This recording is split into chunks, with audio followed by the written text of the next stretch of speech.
jeudi 23 août 2008, les étudiants de l'université de Ouagadougou ont tenu une assemblée générale à la Bourse du Travail.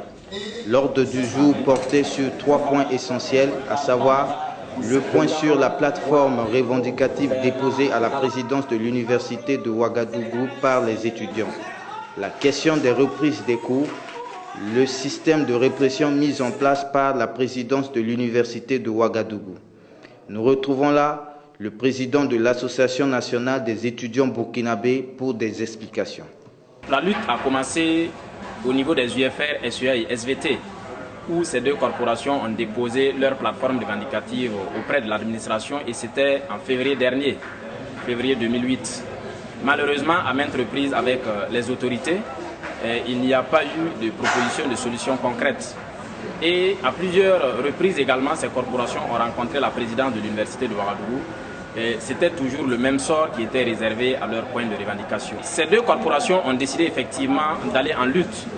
La corporation ANEF de l'UFR SEA a programmé un meeting au niveau de la présidente de l'université de Ouagadougou.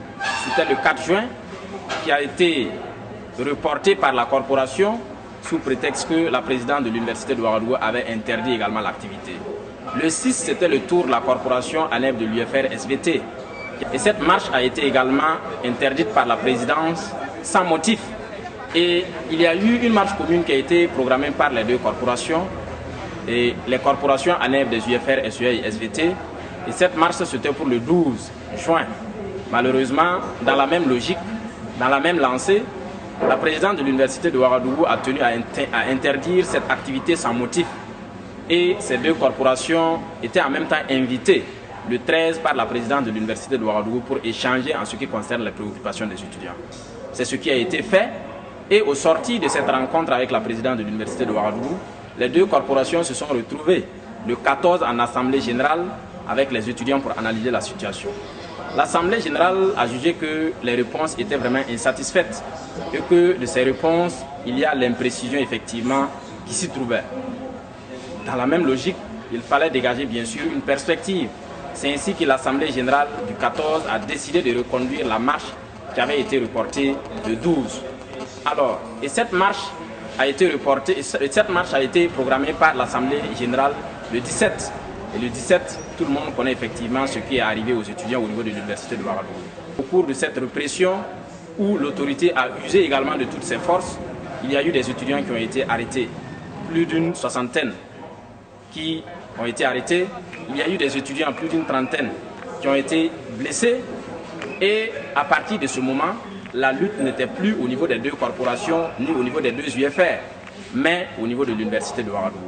C'est ainsi que le comité exécutif de l'ANEF a pris les choses en main, et c'était un meeting le 23 pour mener la lutte au niveau de l'université de Ouagadougou, parce qu'il y avait un problème de fond. Il y avait la question des libertés qui est touchée au niveau de l'université de Ouagadougou. Il y avait le non-respect des franchises et libertés universitaires. Il faut dire que depuis le 23, quand on a pris les choses en main, il y a eu des points de revendication, une nouvelle plateforme revendicative qui a été adoptée par le comité exécutif, à savoir la réouverture de l'université de Ouagadougou avec le départ des forces de l'ordre du campus sans condition. Deuxièmement, la prestation, établir la prestation et allocation sociale, notamment la réouverture des cités universitaires et des restaurants universitaires, le paiement des bourses, des aides, le FONER, etc. La réouverture du code. Le code, c'est le siège où les étudiants se retrouvent pour discuter de leurs problèmes. Et éventuellement, il faudrait que les autorités traitent diligemment et sérieusement les plateformes revendicatives des deux corporations. Alors, il faut dire qu'il y a eu pas mal d'acteurs, d'organisations que nous avons rencontrés qui ont tenté de faire la médiation, notamment l'Assemblée nationale, il y a les centrales syndicales, et de toutes ces médiations, de toutes ces démarches, au niveau du comité exécutif, la démarche qui semble être vraiment objective, qui a pris également en compte nos points de revendication, c'est celle des centrales syndicales. Et au jour d'aujourd'hui, avec les réponses que les autorités sont en train de donner par rapport effectivement à la situation actuelle, elles n'ont pas répondu les 4 points que je viens effectivement de citer. Au lieu d'utiliser les moyens pour surseoir aux revendications des étudiants, la présidence de l'université de Ouagadougou préfère construire un mur autour de l'université. Mais Nous craignons bien que ce mur empêche les étudiants de reprendre les cours, laquelle reprise est prévue pour ce 1er septembre 2008 par les autorités. Parce qu'il faut dire que l'université de Ouagadougou, depuis 1974 jusqu'à présent, on a toujours eu l'idée d'avoir un mur autour de l'université de Ouagadougou. Mais malheureusement, ça n'a jamais été effectif. La vitesse par laquelle on construit également ce mur, c'est pourquoi nous appelons ainsi, nous intitulons ainsi l'érection du mur autour de l'université de Ouagadougou.